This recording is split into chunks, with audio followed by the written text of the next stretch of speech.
Hello दोस्तों, स्वागत है आपका मेरे यूट्यूब चैनल पे। और हम लोगों ने हिंदी संस्करण 2025 राजन सीरीज कर रहे थे हिंदी। आज हम लोग 15 तक कर लिए थे लघुत्तरी प्रश्न। आज प्रश्न नंबर 16 से शुरू करेंगे। तो आइए आगे बढ़ते हैं, प्रश्न नंबर 16 देखते हैं। मौन वाचन से आप क्या समझते हैं? मौन वाचन का महत्व भी लिखिए। आपका उत्तर दिया हुआ है। मौन वाचन का अभिप्राय स्वयं से स्पष्ट है। मौन का अर्थ बिना ध्वनि किए अर्थात किसी पाठ को इस प्रकार पढ़ना कि किसी को आवाज या ध्वनि से ज्ञात न हो पाए कि कहीं क्या पढ़ा जा रहा है, ही मौन वाचन कहलाता है।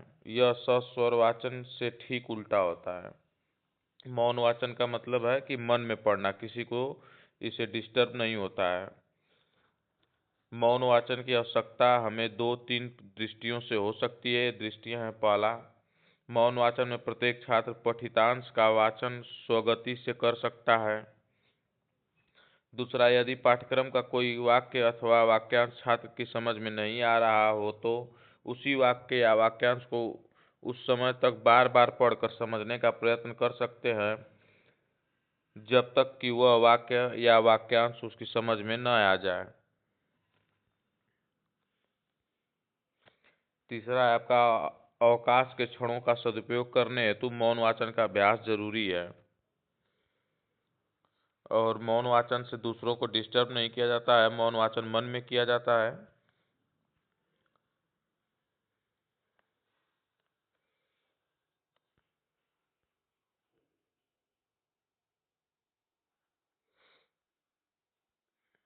ये गलत स्कैन हो गया है, आगे देखते हैं।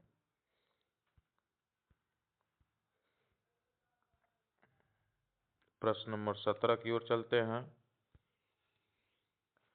प्रश्न नंबर 17 दिया हुआ है कि निम्नलिखित में से किन्हीं दो विषयों पर संक्षिप्त टिप्पणी लिखिए। आप अपने मन से लिख सकते हैं या फिर दे देगा कि गणतंत्र दिवस, लेखन एवं पठन क्षमता का विकास, पुस्तकालय, खेलकूद की उपयोगिता।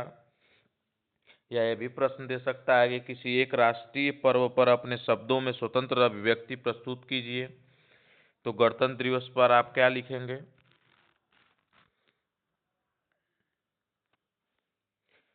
सुनिए ध्यान से। 26 जनवरी 1930 ईस्वी को रावी नदी के तट पर पंडित जवाहरलाल नेहरू की अध्यक्षता में अखिल भारतीय कांग्रेस के पूर्ण स्वराज का प्रस्ताव पारित हुआ। उसी दिन से अंग्रेजों के विरोध तथा दमन करने पर भी प्रतिवर्ष यह दिवस संपूर्ण भारतवर्ष में मनाया जाता है। इस प्रकार 26 जनवरी 1950 को भारत पूर्ण रूप से अपने द्वारा निर्मित संविधान के अनुरूप शासन को स्वतंत्र हुआ। 26 जनवरी को भारत में गणतंत्र की यह व्यवस्था लागू हुई थी, इसलिए यह पवित्र दिन गणतंत्र दिवस कहकर पुकारा जाता है। गणतंत्र दिवस स्वतंत्रता के लिए अपने प्राणों का उत्सर्ग करने वाले वीरों का स्मरण दिलाता है। विभिन्न राज्यों की झांकियां प्रगति के पथ पर अग्रसर भारत का दर्शन करती हैं। राष्ट्रपति का संदेश राष्ट्र निर्माण में जुट जाने की प्रेरणा देता है। गणतंत्र दिवस संकल्प एवं प्रतिज्ञा का दिवस है। यह दिवस हमें देश के लिए प्राणों को न्यौछावर कर देने की प्रेरणा देता है। इस दिन हमारे हृदय में बस एक ही स्वर गूंजता है, जिए जिए तो सदा उसी के लिए, उसी अभिमान रहे, यह हर्ष निछावर कर दे यह सर्वस्व हमारा प्यार भारतवर्ष। गणतंत्र दिवस पर अपने से भी निबंध लिख सकते हैं, जो भी आपको ज्ञात हो। खेलकूद की उपयोगिता का स्क्रीनशॉट ले लीजिए। खेलकूद की उपयोगिता को आप लिख सकते हैं कि खेलकूद से अनुशासन, स्वास्थ्य व पहचान बनाने की पहचान भी बनती है। कोई आईपीएल खेल रहा है, कोई ओलंपिक खेल रहा है, तो उसे पहचान भी बन रही है। आगे देखिए, लेखन एवं पठन क्षमता का विकास, इसको हम बताते हैं। शिक्षक को बच्चों के लेखन एवं पठन क्षमता का विकास करना चाहिए। इससे बच्चों में पढ़ने के प्रति रुचि बढ़ती है। बच्चों में लेखन एवं पठन के विकास के लिए बच्चों को शुद्ध उच्चारण का ज्ञान करना चाहिए, तो जो कि बोल बोल कर लिखने से होता है। क्योंकि बच्चा वही लिखता है जो बोलता है। इसलिए पढ़ाते समय बच्चों को शब्दों का ज्ञान कराकर उसका उच्चारण बोध करना चाहिए। इससे सही पढ़ने के साथ साथ लिखने में भी सही शब्द का प्रयोग करता है। बालकों को अच्छा लिखने की प्रेरणा देने हेतु यह अच्छा होगा यदि बालक अपनी लिखावट के संबंध में स्वयं ही निर्णय दे। इससे बालकों को अपने लेख एवं सुंदर बनाने की प्रेरणा मिलती है। पुस्तकालय पर आप लाइब्रेरी पर निबंध लिख सकते हैं। आगे चलिए, स्क्रीनशॉट ले लीजिए, एक बार पढ़ लीजिएगा इसको। आपको शब्द मिल जाएंगे लिखने के लिए। प्रश्न नंबर 18 देखते हैं। गद्य एवं पद में अंतर बताइए। उत्तर आपका है साहित्य में गद्य का अत्यंत महत्वपूर्ण स्थान है। हम अपने भावों एवं विचारों को प्रायः गद्य में ही अभिव्यक्त करते हैं। दूसरे के भावों एवं विचारों का बोध गद्य के द्वारा ही सरलता से होता है। गद्य की वाक्य रचना में अर्थ तत्वों की प्रधानता होती है और भाषा का व्याकरण सम्मत एवं व्यवस्थित होती है, जबकि पद में अनुभूति की प्रधानता होती है।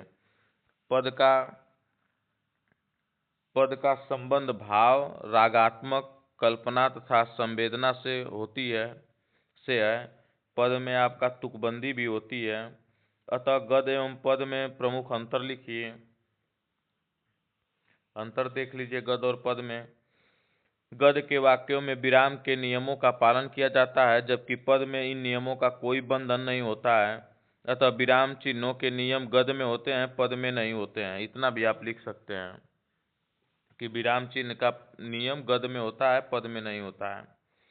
दूसरा आपका दिया हुआ है गद्य में लय की कोई विशेष भूमिका नहीं है, जबकि पद में गति तथा लय की विशेष भूमिका होती है।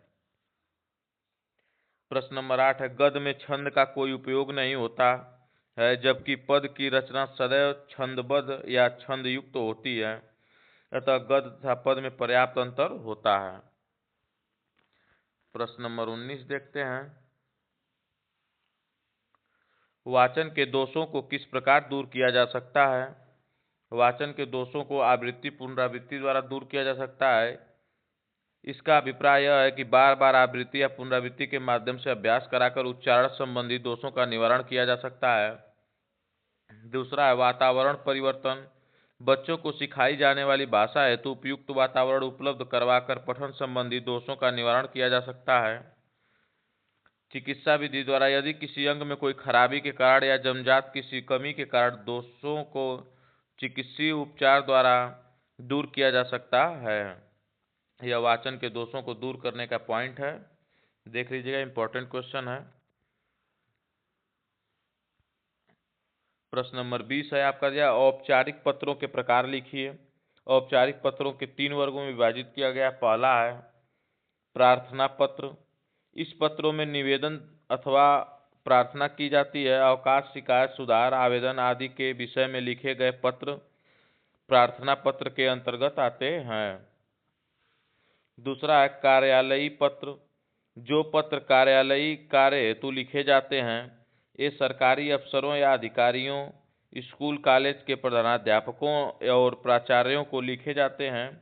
इन पत्रों में डाक अधीक्षक, समाचार पत्र संपादक, परिवहन विभाग, थाना प्रभारी आदि को लिखे गए पत्र सम्मिलित होते हैं कार्यालयी पत्र में। व्यवसायिक पत्र व्यवसाय में सामान खरीदने बेचने तथा रुपयों के लेन देन के लिए जो पत्र लिखे जाते हैं उन्हें व्यवसायिक पत्र कहते हैं। इन पत्रों में दुकानदार, प्रकाशक, व्यापारी, कंपनी आदि को लिखे गए पत्र आते हैं।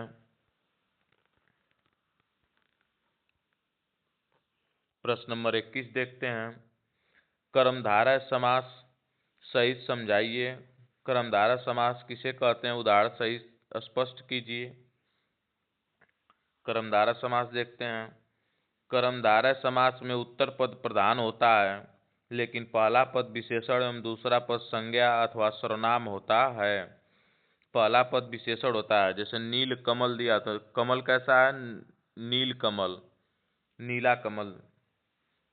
यह विशेषण हो गया। दूसरा पद आपका कमल जो संज्ञा सर्वनाम होगा, तो यही दिया हुआ है। कर्मधारय समास में उत्तर पद प्रधान होता है, लेकिन पहला पद विशेषण एवं दूसरा पद संज्ञा अथवा सर्वनाम होता है।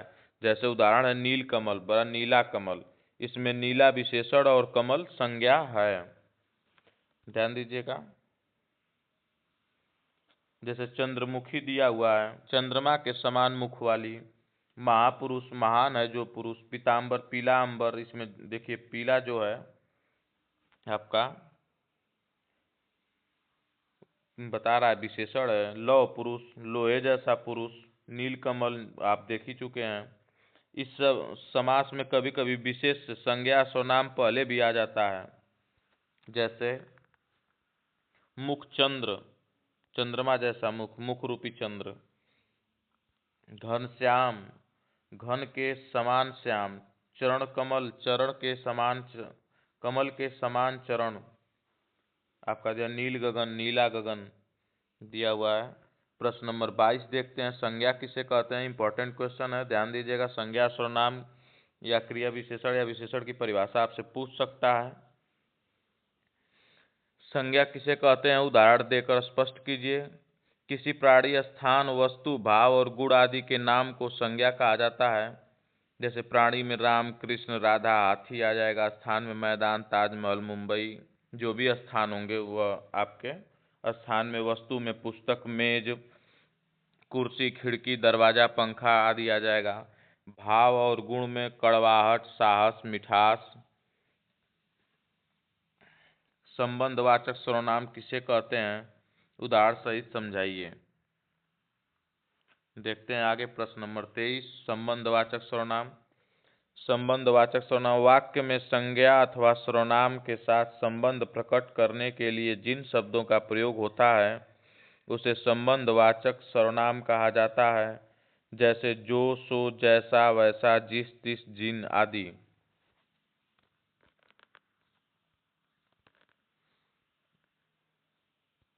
जैसे दिया हुआ है आपका, जो जैसा करेगा वो ऐसा भरेगा।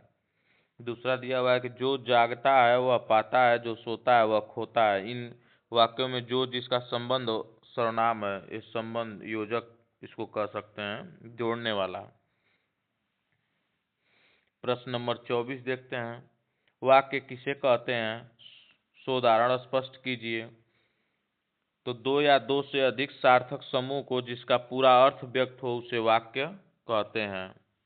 दो या दो से अधिक सार्थक समूह को जिसका पूरा अर्थ व्यक्त हो उसे वाक्य कहते हैं। प्रश्न नंबर 25 देखिए।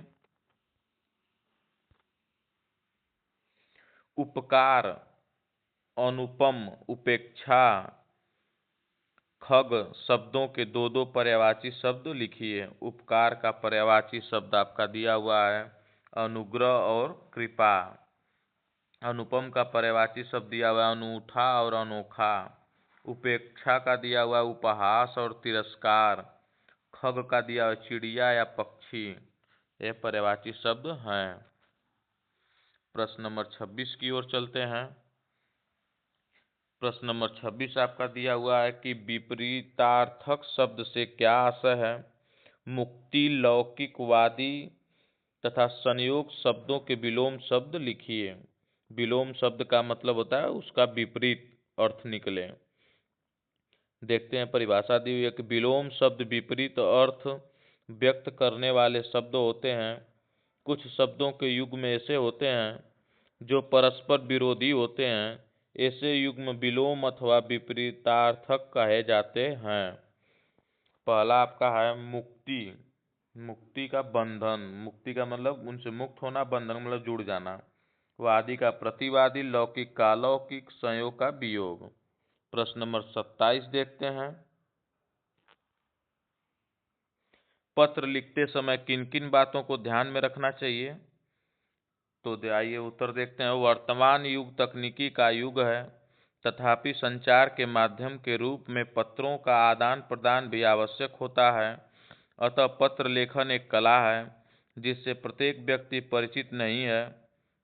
प्राचीन काल में पत्रों द्वारा ही संवाद स्थापित किया जाता था। पत्रों द्वारा मिलना जुलना अर्थात मेल जोल हो जाता है। दूरभाष पर अपनी बात विस्तार से नहीं कही जा सकती है और न ही किसी भ्रांति का स्पष्टीकरण दे सकते हैं। यह केवल पत्र के माध्यम से ही संभव है। प्रश्न नंबर 28 देखिए, समास विग्रह किसे कहते हैं कि नितिन समास के नाम तथा उनके एक एक उदाहरण स्पष्ट लिखिए। दिया हुआ है प्रश्न नंबर 28, समास विग्रह किसे कहते हैं कि नितिन समास के नाम तथा उनके एक एक उदाहरण लिखिए। उत्तर दिया हुआ है आपका, समस्त या सामासिक पद को पुनः पृथक पृथक करके विभक्त चिन्हों आदि सहित दर्शाने की प्रक्रिया को समास विग्रह कहते हैं। जैसे गंगा जल का विग्रह होगा गंगा का जल। पहला दिया हुआ अव्ययी भाव समास का उदाहरण, यथाशक्ति या विग्रह होता है शक्ति के अनुसार, यथाशक्ति। तत्पुरुष समास का उदाहरण है जनप्रिय या समास विग्रह होना, जन को प्रिय। तीसरा दिया है बहुब्रीहि समास, नीलकंठ का विग्रह होगा नीला है कंठ जिसका अर्थात शिव। प्रश्न नंबर 29 दिया हुआ है आपका, भूतकाल एवं भविष्य काल में उदाहरण सहित अंतर स्पष्ट कीजिए। भूतकाल में क्रिया के जिस रूप में अतीत में कार्य के पूर्ण होने का बोध होता है उसे भूतकाल कहते हैं।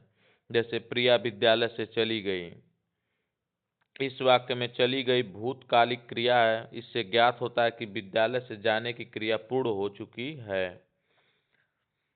क्रिया के जिस रूप में यह ज्ञात हो कि कार्य आने वाले समय में पूरा होगा उसे भविष्य काल कहते हैं। जैसे कल जयपुर से मेरा भाई आएगा, यह भविष्य काल पहचानने की, आएगा जाएगा। इस वाक्य में आएगा भविष्य काल की क्रिया है। इससे ज्ञात होता है कि वह काल आने वाला है। प्रश्न नंबर 30 देखते हैं, सर्वनाम किसे कहते हैं उदाहरण सहित स्पष्ट कीजिए। अति लघुत्तरी में हमने सर्वनाम देख लिया है, ये देखते हैं।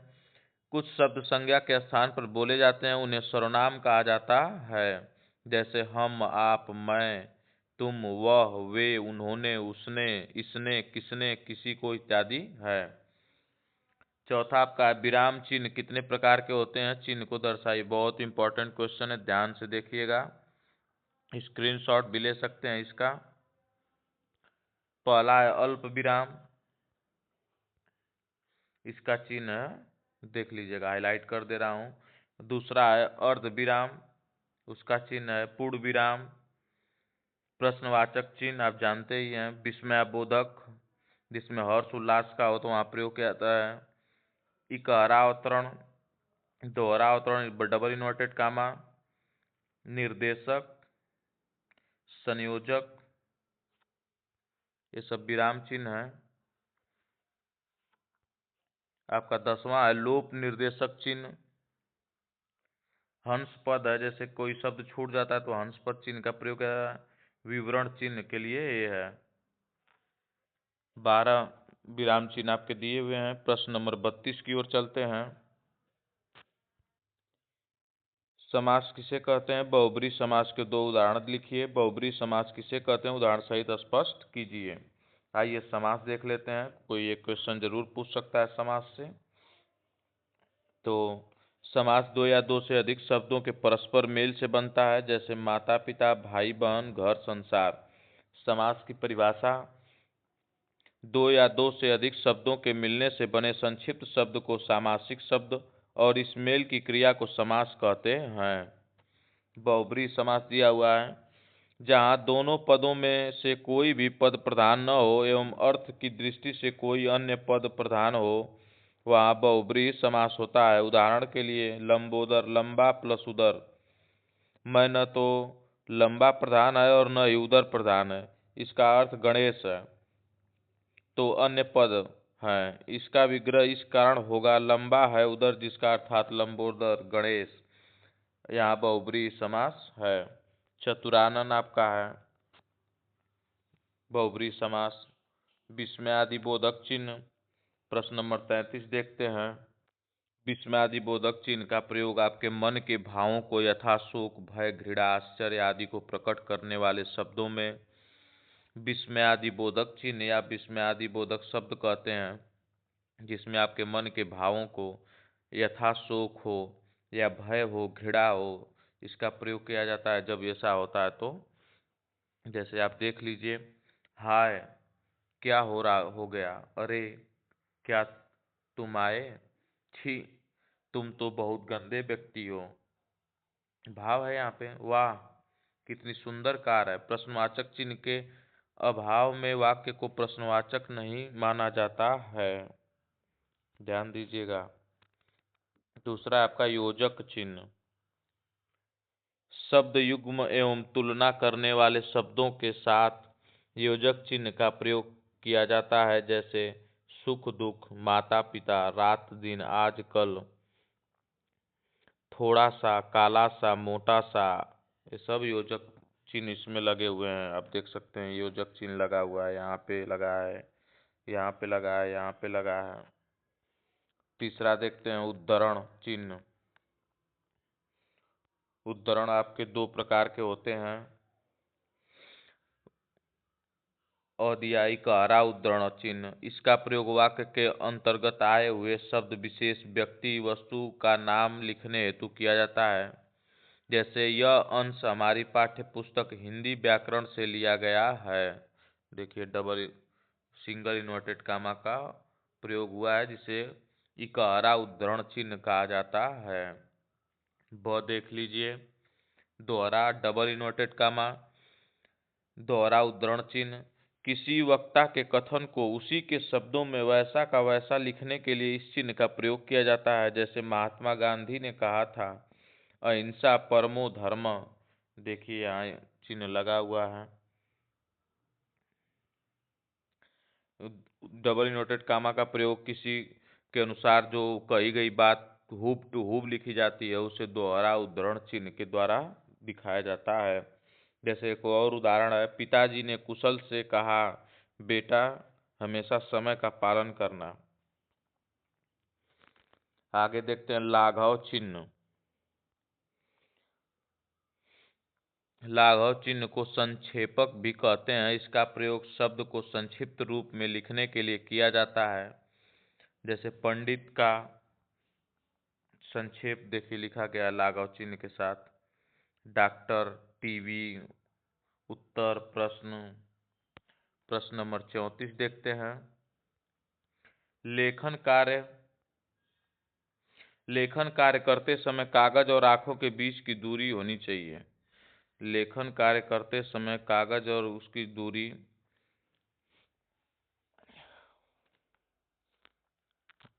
ऐसे तो नापने के लिए लोग देखते हैं। लिखने पढ़ने के कार्य को अधिक निकटता से करने पर आंखों की रोशनी पर प्रभाव पड़ता है। इसलिए लेखन कार्य करते समय कागज एवं आंखों के मध्य 12 सेंटीमीटर की दूरी होनी चाहिए। लिखते समय बच्चों को कागज से आंखों की उचित दूरी बनाए रखने के लिए कुर्सी तथा लिखने की मेज का प्रयोग करना चाहिए, या किसी अन्य वस्तु को मेज और स्टूल का रूप दिया जा सकता है। लिखते समय कागज की स्थिति, लिखने का ढंग, लिखाई के प्रकार, कलम पकड़ने का ढंग, बाएं हाथ का उपयोग आदि सभी बातों पर ध्यान देना आवश्यक होता है। लिखते समय छात्रों को सीधा और संतुलित रहना चाहिए। लिखते समय जांघ सीधी, नीचे का भाग लंबा, रूप और पैर फर्श पर टिके हुए होने चाहिए। शुरू में बच्चों को श्यामपट्ट पर लिखना सिखाना चाहिए। बच्चों को सदैव सीधा लिखना चाहिए। तिरछे लिखने से कंधे की बनावट पर प्रभाव पड़ता है।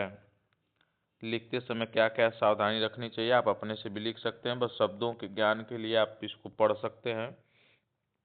लिखने हेतु सीधी लिखावट सबसे अच्छी लिखावट मानी जाती है, क्योंकि इस लिखावट में बालक का आसन ठीक रहता है और यह लेख अपेक्षाकृत अधिक स्पष्ट व पठनीय होता है। इसमें आंखों पर जोर नहीं पड़ता है क्योंकि शब्द दोनों आंखों से समान दूरी पर होते हैं। बालक एवं लिखावट को कुर्सी पर सीधा बैठकर एवं कागज को मेज के किनारों के समानांतर रखकर लिखता है। लिखते समय यह भी आवश्यक है कि समय समय पर बाएं हाथ से कागज को सीधा किया जाए। बाएं हाथ का कागज को ऊपर नीचे खिसकाए और पलटने में प्रयोग करना चाहिए। एक शब्द के ज्ञान के लिए आप इसको पढ़ लीजिएगा। सामासिक पद किसे कहते हैं? सामासिक पद में दोनों पदों में समास होता है। जिन दो पदों में समास होता है वे सामासिक पद या समस्त पद कहलाते हैं। इसके लिए समास को समझना जरूरी है। समास का अर्थ है संक्षेप। दो या तीन शब्दों को मिलाकर एक करना इस समास है। उदाहरण विद्यालय, माता पिता, रोग पीड़ित, यथाशक्ति आदि सामासिक पद हैं। जैसे रोग से पीड़ित शब्द समास होने के बाद संक्षिप्त होकर रोग पीड़ित बन जाता है। ध्यान दीजिएगा। किंतु इसके अर्थ में कोई भी बदलाव नहीं होता। इस प्रकार दो या दो से अधिक शब्दों के मेल से बने शब्द को समास कहा जाता है। समास होने के बाद परस्पर मिले हुए पद सामासिक पद या समस्त पद कहलाते हैं। सामासिक पद को अलग अलग करने को समास विग्रह कहा जाता है। उदाहरणार्थ मेघनाद या विग्रह हुआ मेघ के समान नाद है जिसका प्रत्यय और उपसर्ग ही की भांति है।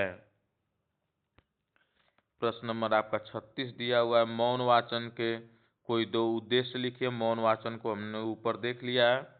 जिसको मन में पढ़ा जाए और जिससे लोगों को कोई डिस्टरबेंस ना हो उसे मौन वाचन कहते हैं।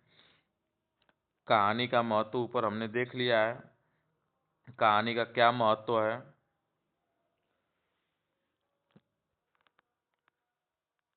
प्रश्न नंबर 38 दिया सस्वर वाचन और मौन वाचन में अंतर बताइए। 38 नंबर सस्वर वाचन जो बोल बोल कर पढ़ा जाए और मौन वाचन जो मन में पढ़ा जाए उसे मौन वाचन कहा जाता है। अगर सस्वर वाचन को दो प्रकार होता है। एक प्रकार जो कि बोल के पढ़ा जाए और एक सब लोग बोल के पढ़ें। जैसे राष्ट्रगान को बालकों द्वारा एक साथ मिलकर बोलना, यह सस्वर वाचन का प्रकार है। 39 नंबर देखते हैं। उपसर्ग किसे कहते हैं। उपसर्ग हमने परिभाषा ऊपर देख लिया है। उपसर्ग उसे कहते हैं जो शब्द के आरंभ में जुड़कर उसका अर्थ परिवर्तित कर दे, उसे उपसर्ग कहा जाता है। जैसे उपसर्ग होता है जो मर में जुड़ के अमर हो गया है। प्रश्न नंबर 40 देखते हैं। विशेषण किसे कहते हैं, उदाहरण सहित स्पष्ट कीजिए। किसी संज्ञा अथवा सर्वनाम की विशेषता बताने वाले शब्द को विशेषण कहा जाता है। विशेषण जैसे धोनी सफल बल्लेबाज हैं, मोदी जी कुशल प्रशासक हैं। सफल और कुशल शब्द विशेषण है। प्रश्न नंबर 41 देखते हैं। मौलिक लेखन का महत्व बताइए। मौलिक लेखन का महत्व बताइए। मौलिक लेखन ध्यान से सुनिएगा। मौलिक लेखन का तात्पर्य है ऐसा लेखन जिसमें नवीनता तथा मौलिकता हो। लेखन के दो पक्ष होते हैं, बाह्य पक्ष तथा आंतरिक पक्ष, जिसमें वर्ण, वर्तनी, विराम चिन्ह, वाक्य गठन आदि होता है। दूसरा आंतरिक पक्ष होता है जिसे मौलिक अभिव्यक्ति पक्ष भी कहते हैं। मौलिकता तभी आ सकती है जब कल्पना, तर्क तथा चिंतन शक्ति का विकास हो।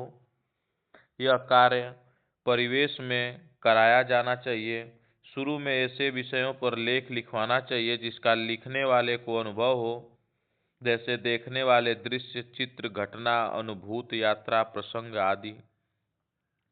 प्रारंभिक कक्षाओं में शिक्षक का यह प्रयत्न होना चाहिए कि बच्चा अपनी कल्पनाओं को लिपिबद्ध कर सके। इससे उसके चिंतन को एक नई दिशा मिलती है। कुछ विषय ऐसे भी होते हैं जो हमारे परिचित होते हैं और उन विषयों पर हम बिना अध्ययन किए मौलिक रूप से अपने विचार बहुत अच्छी तरह प्रकट कर सकते हैं तथा उनके संबंध में संक्षिप्त रूप में लिख सकते हैं। इस प्रकार मौलिक लेखन का छात्रों को अभ्यास कराकर उनकी चिंतन शक्ति को विकसित किया जा सकता है। प्रश्न नंबर 42 देखते हैं। मौखिक अभिव्यक्ति के साधन बताइए। बच्चों को मौखिक अभिव्यक्ति के लिए अधिकाधिक अवसर प्रदान करना चाहिए। मौखिक अभिव्यक्ति के लिए निम्नलिखित साधन अपनाए जा सकते हैं। पहला है चित्र पठन। मौखिक अभिव्यक्ति के लिए चित्र पठन का भी प्रयोग किया जा सकता है। बच्चों को चित्रों का ज्ञान प्रदान कर उनसे उससे संबंधित प्रश्न पूछने चाहिए। चित्र ऐसे होने चाहिए जिनका कुछ अर्थ निकल रहा है। नैतिक कहानियों के चार्ट आते हैं। बच्चों को उन चार्टों में प्रकाशित कहानियों के अभिव्यक्ति हेतु कहा जाना चाहिए जिससे चित्र पठन हो सके। चित्र में जैसे घर बना हो, सूर्य बना हो, बादल हो, ऐसे चित्र आते हैं। कहानी पाठ। मौखिक अभिव्यक्ति बढ़ाने के लिए बच्चों को गृह कार्य के रूप में कहानी बनाकर लाने हेतु प्रोत्साहित करना चाहिए। कक्षा में इन कहानियों का पठन पाठन कराना चाहिए। इस प्रकार की मौखिक अभिव्यक्ति से बच्चे की भाषा, कल्पना शक्ति, रुचि, कथन शैली तथा मस्तिष्क का भी विकास होता है। अतः कहानी पाठ मौखिक अभिव्यक्ति में वृद्धि करती है। बच्चों को उनको कहना चाहिए कि अपने से कोई कहानी लिख के लाएं और उनको कक्षा में पढ़वाना चाहिए जिससे उनके रुचि में विकास होता है। तीसरा है कविता पाठ। कविता पाठ द्वारा बच्चों को उच्चारण, अक्षर, अभिव्यक्ति एवं रुचि का ज्ञान होता है। अतः मौखिक अभिव्यक्ति के लिए बच्चों को कविता पाठ कराना चाहिए। प्रश्न नंबर 4 है आपका अभिनय। बच्चों को अभिनय के लिए प्रेरित किया जाना चाहिए। इससे बच्चों के उच्चारण में सुधार होता है। उनकी शारीरिक भाषा अभिव्यक्ति में भी सुधार होता है। अतः अभिनय भी मौखिक अभिव्यक्ति का एक साधन है। नाटक पढ़ने के वक्त तो यह अभिनय काम आएगा। आपका दिया हुआ है 5वां, वाद विवाद मौखिक अभिव्यक्ति का विकास वाद विवाद द्वारा होता है। बोलने से बच्चों का संकोच समाप्त होता है। इससे बच्चों की वाक्पटुता तथा वाक्चातुर्य में भी सुधार होता है। प्रश्न नंबर 43 दिया हुआ है आपका।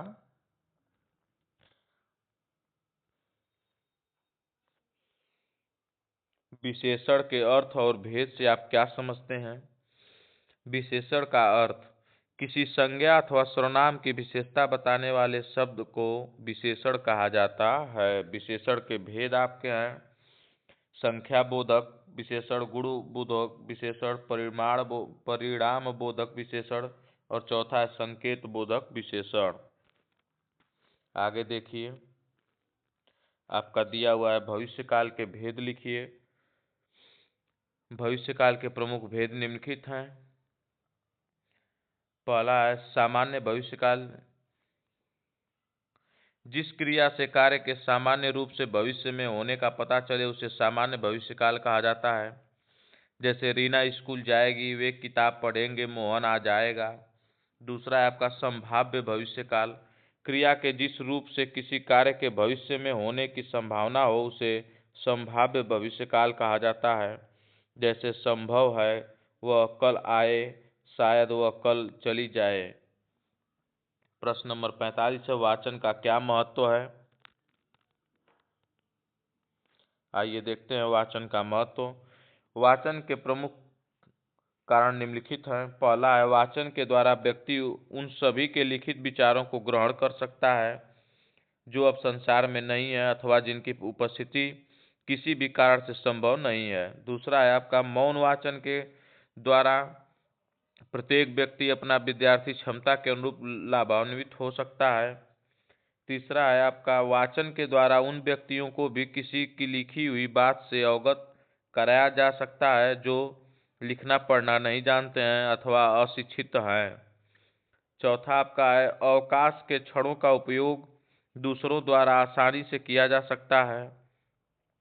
पांचवा आपका वाचन एकाकी और सामूहिक दोनों ही प्रकार से संभव है। छठा आपका है समवेत गायन भी वाचन के द्वारा संभव है जो दूसरों को बहुत अधिक प्रभावित करता है। यहाँ एक स्वाभाविक समस्या उत्पन्न उठती है। प्रश्न नंबर 46 देखते हैं, आपका दिया हुआ एक अच्छी कहानी की क्या विशेषता होती है। एक अच्छी कहानी की विशेषता आपका है कि कहानी का शीर्षक आकर्षक व स्पष्ट हो, अच्छा हो। कथनायक कहानी की कथा वस्तु छोटी, आसान व स्पष्ट हो। उसमें गतिशीलता, क्रमबद्धता हो, इमोशन हो, मनोरंजन हो। कहानी सत्यम शिवम सुंदरम का समावेश होना चाहिए। पात्र उसके अच्छे होने चाहिए। कहानी में जितने अधिक पात्र होते हैं उसको समझने की उलझन पड़ जाते हैं, इसलिए पात्र भी अच्छे आप रखेंगे। कथोपकथन यह छात्रों को सबसे अधिक प्रभावित करने वाले होते हैं, इसलिए कहानी में यथेष्ट या कथोकथन हो। यदि पात्र के अनुकूल भाषा में हो तो और भी सुंदर होता है। भाषा शैली आपकी अच्छी हो जिससे लोगों को पढ़ने व समझने में रोचकता उत्पन्न हो। उद्देश्य आपका क्या हो। कहानी का उद्देश्य मनोरंजक होता है, परंतु यह अंतिम में एकमात्र गौण उद्देश्य होता है। मुख्य उद्देश्य तो बालक को सामाजिक, बौद्धिक और नैतिक विकास करना होता है। प्रश्न नंबर 47 आपका है, लोक कथा से आप क्या समझते हैं। लोक कथा का अर्थ बताइए। उत्तर देखिए ध्यान से। प्राचीन काल से ही लोक कथाएं भारतीय संस्कृति का महत्वपूर्ण हिस्सा रही हैं। लोक कथाएं किसी साधारण या राजघराने के साहसिक व्यक्ति के चरित्र को लेकर होती हैं। उनमें वर्णित चरित्र को उजागर करने हेतु काल्पनिक चरित्रों और शक्तियों का सहारा लिया जाता है। ये चरित्र बहुधा देव, परी, देवता, देवी, राक्षस के रूप में होते हैं। उनमें केवल कल्पना कथा का अंश नहीं है, उनका समय और उनमें वर्णित स्थान इतिहास के पृष्ठों में होते हैं। यदि हम चाहें तो उनकी सत्यता को सिद्ध भी कर सकते हैं। आभूषणों के प्रति नारी का स्नेह, देश प्रेम, संगीत प्रेम, नम्रता की महानता, मानव का बौद्धिक कौशल, ये सभी कुछ इन लोक कथाओं से मिलते हैं। अतः लोक कथाएं इतिहास का अंश होती हैं तथा उनमें रोचकता के लिए दर्शन होते हैं। प्रश्न नंबर 7 दिया हुआ है आपका, पढ़ते समय पुस्तक से दूरी क्या होनी चाहिए। 12 इंच, ऊपर थोड़ा 12 इंच होना चाहिए और 45 अंश के कोण पर पकड़कर पढ़ना चाहिए। यही है आपका, स्क्रीनशॉट ले लीजिए, पूछ सकता है। प्रश्न नंबर 49 देखते हैं, स्वतंत्र व्यक्ति से क्या समझते हैं। आइए देखते हैं। जब व्यक्ति बिना किसी बाधा के अपने मन के भावों को स्वतंत्र रूप से व्यक्त करने लगता है अथवा किसी वस्तु, घटना, विषय अथवा वातावरण के संदर्भ में हम जो कुछ मौलिक ढंग से सोचते हैं, जो विचार हमारे मन में आता है, उनकी कल्पना में जो चिंतन चलता है तथा जिन्हें हम शब्दों और वाक्यों की सहायता से मौलिक या लिखित रूप में व्यक्त करते हैं, वह स्वतंत्र अभिव्यक्ति कहलाती है। स्वतंत्र अभिव्यक्ति में व्यक्ति बिना किसी संकोच के अपने विचारों की अभिव्यक्ति करता है। प्रश्न नंबर 50 दिया हुआ है कि बच्चों में मौखिक अभिव्यक्ति का विकास किस प्रकार किया जा सकता है। बच्चों में मौखिक विकास आपके यहाँ कौन कौन से उत्सव मनाए जाते हैं, आपको कौन सा उत्सव पसंद और क्यों है, यह प्रश्न पूछ के आपके यहाँ उत्सवों को खाने की क्या चीज़ें बनती हैं, ये सब मौखिक अभिव्यक्ति के लिए उन पर बोलिए कि आप कौन सा चीज़ खाना चाहते हैं या कौन सी। उच्चारण के उद्देश्य बताइए। उच्चारण के उद्देश्य हैं कि पहला आपका उद्देश्य है कि अभ्यास कराकर आत्मविश्वास में वृद्धि करना, गद्य पद को लय और उसको विराम चिन्हों के अनुसार उसको पढ़ने के लिए और उनको अच्छे उच्चारण के लिए बताना कि स को स कैसे पढ़ेंगे, छ को छ कैसे पढ़ेंगे। पूछ सकता है, थोड़ा इंपॉर्टेंट क्वेश्चन है। विचारों और भावों की अनुभूतियों को शुद्ध, सरल और स्पष्ट प्रभावशाली शैली से व्यक्त करना। आपका 52 नंबर दिया हुआ है, अव्ययी भाव समास को सोदाहरण परिभाषित कीजिए। अव्ययी भाव समास, जिस समास का प्रथम पद प्रधान और दूसरा पद क्रिया विशेषण होता है वह अव्ययी भाव समास होता है। इसमें पहला पद अव्यय और दूसरा पद प्रायः जातिवाचक होता है। सामासिक पद अव्यय हो जाता है, जैसे भर पेट, विग्रह इसका पेट भरकर, रातों रात, रात ही रात में। आपका अव्ययी भाव समास से पूछता है, बहुत इंपॉर्टेंट क्वेश्चन है, कभी कभी पूछ देता है। प्रश्न नंबर 53 देखते हैं। शब्दों के कितने भेद होते हैं, बताइए। शब्दों के भेद, शब्दों के दो भेद हैं आपके, ध्वनात्मक शब्द और वर्णात्मक शब्द।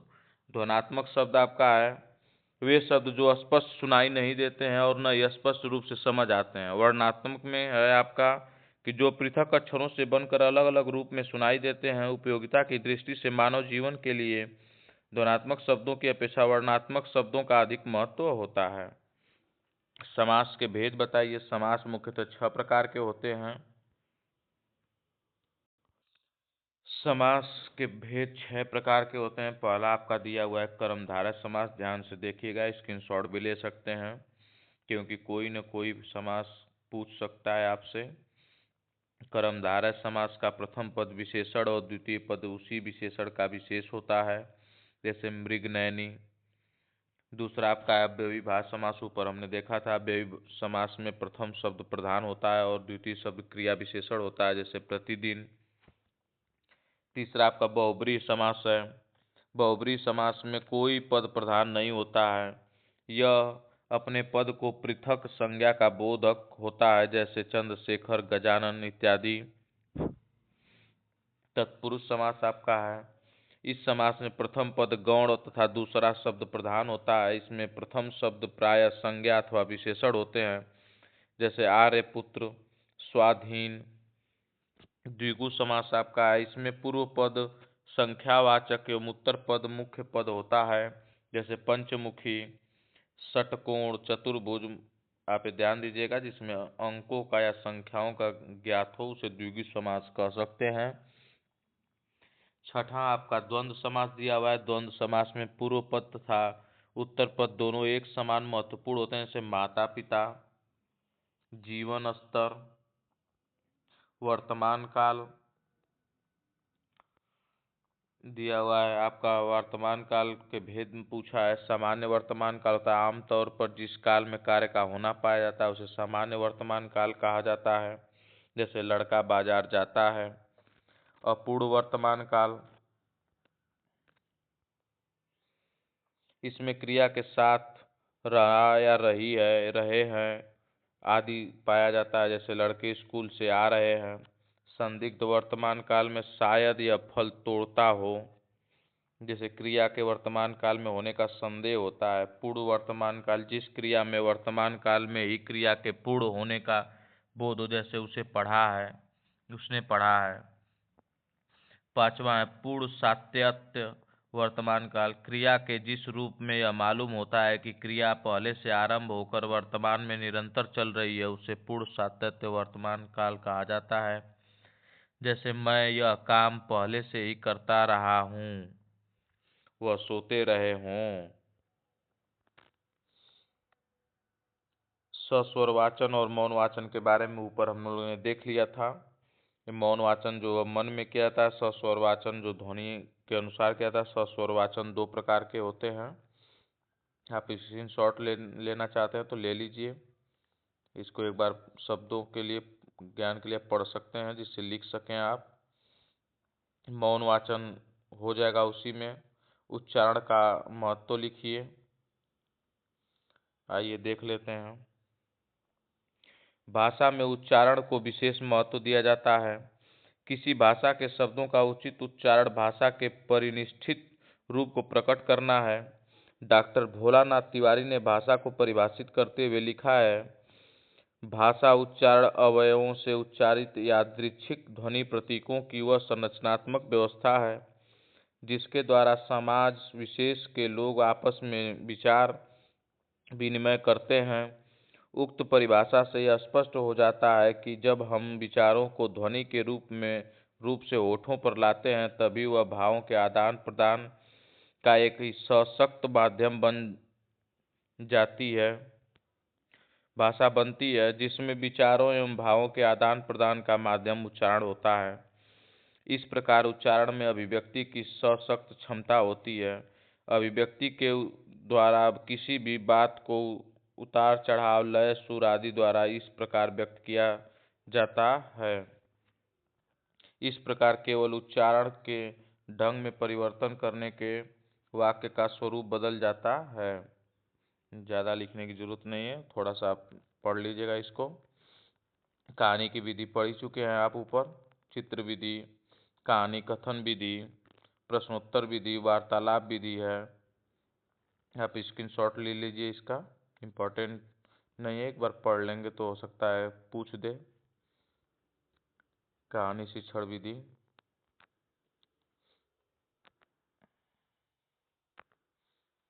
उच्चारण दोष के प्रमुख कारण बताइए। उच्चारण दोष के कई कारण हैं, जैसे मान लीजिए ज्ञान का अभाव हो, या शारीरिक विकार हो, परिवार में अशुद्धता हो, जैसे बिहार में या कहीं लोग बोलते हैं जैसे ब को भोट बोलते हैं, ब को व भ बोलते हैं, ये वाला घात के अपरिचित होना, गति का ज्ञान न होना, किस गति से उच्चारण करना है।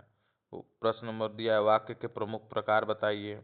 वाक्य प्रमुख प्रकार बहुत इंपॉर्टेंट क्वेश्चन है, ध्यान से देखिएगा। पहला है सरल वाक्य। सरल वाक्य में एक ही प्रक्रिया होती है, जैसे गोस्वामी तुलसीदास ने रामचरितमानस की रचना की है, रविन्द्रनाथ टैगोर ने राष्ट्रगान की रचना की है। मिश्रित वाक्य, एक मूल वाक्य के साथ एक अथवा अधिक वाक्य जुड़े हो तो उसे मिश्रित वाक्य कहा जाता है। जैसे घंटा बजते ही शिक्षक कक्षा में आ गए, विद्यार्थी उठकर खड़े हो गए और अध्यापक को अभिवादन किया। तीसरा है आपका संयुक्त वाक्य। संयुक्त वाक्य वाक्यों का एक समूह है जिसमें सरल या मिश्रित वाक्य जुड़े होते हैं और एक लंबे वाक्य का रूप लेते हैं। जैसे शिक्षक कक्षा,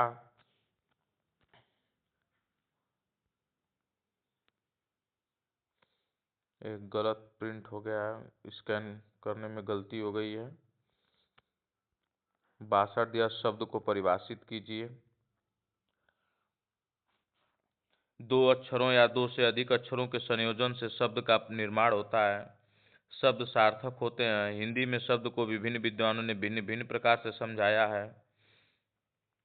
पहला है आपका व्यक्ति के विचारों के प्रतीक के रूप में उच्चारित की जाने वाली ध्वनियों के समूहों अथवा संकेतों को शब्द कहा जाता है।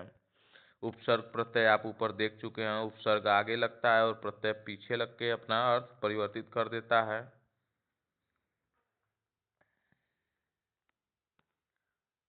स्क्रीनशॉट ले लीजिएगा। दो प्रकार के प्रत्यय होते हैं, कृदंत प्रत्यय और तदित प्रत्यय। कृदंत प्रत्यय क्रिया के अंत में जो शब्दांश जोड़े जाते हैं उन्हें कृदंत प्रत्यय कहलाते हैं, जैसे ई, हट, वट, पा, ता आदि हैं। तदित प्रत्यय जो प्रत्यय संज्ञा, सर्वनाम अथवा विशेषण के पीछे जुड़कर नए शब्द बनाते हैं वे तदित प्रत्यय कहलाते हैं, जैसे अर, हारा, त्व, पा, ई आदि दिया हुआ है। लिखित अभिव्यक्ति का महत्व स्पष्ट कीजिए। आपका प्रश्न दिया हुआ है, इसको ध्यान से पढ़ लीजिए, एक बार देख लेते हैं हम लोग भी। व्यक्ति के जीवन में लिखित अभिव्यक्ति का विशेष महत्व होता है। मानवीय विचारों की अभिव्यक्ति स्थायी रहे, लोग उनका अध्ययन कर सकें, इसलिए लिखित अभिव्यक्ति का महत्वपूर्ण है। मानव अपने विचारों, अनुभवों और कल्पना को लिखित अभिव्यक्ति द्वारा हजारों वर्षों से संचित करता आ रहा है, जो ज्ञान के भंडार के रूप में ग्रंथों में सुरक्षित है। छात्र की शैक्षिक योग्यता का मूल्यांकन भी लिखित अभिव्यक्ति के द्वारा संभव होता है। अतः लिखित अभिव्यक्ति विचारों तथा भावों को स्थायी बनाने में सहयोग करती है। द्विगु समास हमने ऊपर देख लिया है, आइए देख लेते हैं। 65 नंबर। द्विगु समास जिस समास में पहला पद संख्यावाची विशेषण होता है और दूसरा पद संज्ञा, वह द्विगु समास कहलाता है। द्विगु समास दो प्रकार के होते हैं, जिसमें समुदाय या समाहार का बोध होता है। दूसरा है इसमें उत्तर पद प्रधान होता है। उदाहरण के लिए आपको दिया हुआ है त्रिलोकी, तीन लोकों का स्वामी। प्रश्न नंबर 66 दिया, कर्म के आधार पर क्रिया के भेद बताइए। कर्म के आधार पर क्रिया के दो भेद होते हैं, सकर्मक क्रिया और अकर्मक क्रिया। आप स्क्रीनशॉट ले लीजिएगा, इसको एक बार देख लीजिएगा ध्यान से। भूतकाल के प्रमुख भेद बताइए। भूतकाल के आपके भेद हैं सामान्य भूतकाल, अपूर्ण भूतकाल। जो बीता हुआ रहता है उसे भूतकाल कहते हैं, जिसे एकता पड़ रही है। रही थी, इसमें होना चाहिए। मोहन जा रहा था, शोभा गीत गा रही थी। ये सब भूतकाल के उदाहरण हैं। वाक्य रचना की विशेषता आपका पूछा हुआ है, आइए देख लेते हैं इसको। प्राथमिक कक्षाओं में वाक्य रचना का विशेष महत्व है। छात्र जब तक शुद्ध वाक्य बनाना नहीं जानते तब तक वो बड़े निबंध नहीं लिख सकेंगे। हिंदी वाक्य रचना की कुछ प्रमुख विशेषताएं हैं जिनका उल्लेख यहाँ किया जा रहा है। वाक्य रचना की विशेषताएं निम्नलिखित हैं। पहला है शब्दों का क्रम, दूसरा है स्पष्टता, तीसरा है आकांक्षा, चौथा है आपका वाक्य की सामर्थ्य, पांचवा है मधुरता, छठा है वाक्य ठीक से रचे जाएं, सातवां है अनुच्छेद की सफलता वाक्य पर निर्भर है। हिंदी आपकी यहाँ समाप्त होती है और इन प्रश्नों को आपका एक बार प्रैक्टिस कर लीजिएगा। ये बहुत इंपॉर्टेंट क्वेश्चन है जो पूछे जाते हैं। स्क्रीनशॉट लेना हो तो ले लीजिए। और जो जो क्वेश्चन अति लघुत्तरी या लघुत्तरी में पूछे हैं इसमें से निश्चित है कि आप अगर तीनों प्रश्न में कर जाएंगे तो आपके लगभग 90% प्रश्न यहीं से आते हैं। आप स्क्रीनशॉट ले लीजिए और इनको जरूर बनाइए। अति लघुत्तरी और लघुत्तरी जरूर बनाइए क्योंकि यहीं से 90% आपके क्वेश्चन निकलते हैं। परीक्षा वर्ष 23 के प्रश्न दिए हुए हैं, देख लीजिए। अति लघुत्तरी और लघुत्तरी प्रश्न है, इनको आप जरूर बनाइएगा। इसमें जो भी प्रश्न पूछे गए बहुत इंपॉर्टेंट क्वेश्चन है, ध्यान दीजिएगा आप। यहीं से 90% प्रश्न तीनों में से आपके प्रश्न मिल जाएंगे। इनको आप तैयार कर लीजिएगा। धन्यवाद।